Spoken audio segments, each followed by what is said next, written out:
క్రైస్తవ్యము విశ్వాసము ద్వారా రక్షణతో ప్రారంభమై నిరీక్షణతో కొనసాగుతూ ప్రేమ కలిగి జీవిస్తూ రాకడలో ఎత్తబడుటతో ఈ లోకములో ముగుస్తుంది. ఎత్తబడుట ద్వారానే పరలోక రాజ్యము. పరలోక గమ్యముతో జీవించుటే క్రైస్తవ జీవిత పరమార్థం.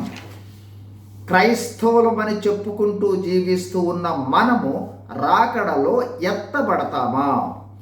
ఈ ప్రశ్న మనము వేసుకోవలసిన అవసరము ఉంది. ఎందుకంటే ఈ వాక్యాన్ని గమనించండి.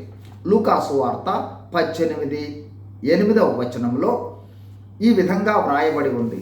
ఆయనను మనుష్య కుమారుడు వచ్చునప్పుడు ఆయన భూమి మీద విశ్వాసమును కనుగొనునా అనేది ప్రభు వారు మనకు వేసిన ప్రశ్న.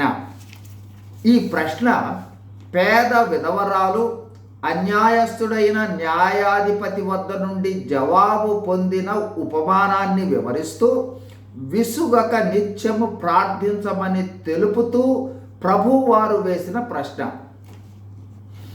ఈ ప్రశ్న మనకు తెలుపునది ఏమంటే, విశ్వాసముతో ప్రారంభమైన మన క్రైస్తవ జీవితం ఆ విశ్వాసమును నిలకడగా కొనసాగించుట కోసం విసుగక నిత్యము ప్రార్థించాలని ప్రభువు తెలిపారు.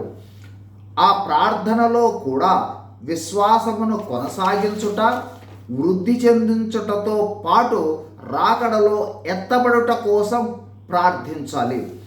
ప్రభువారు వ్యక్తం చేస్తున్న సందేహము, రాకడలో విశ్వాసములో కొనసాగేవారు చాలా తక్కువగా ఉంటారనేది ప్రభువారి ప్రశ్న.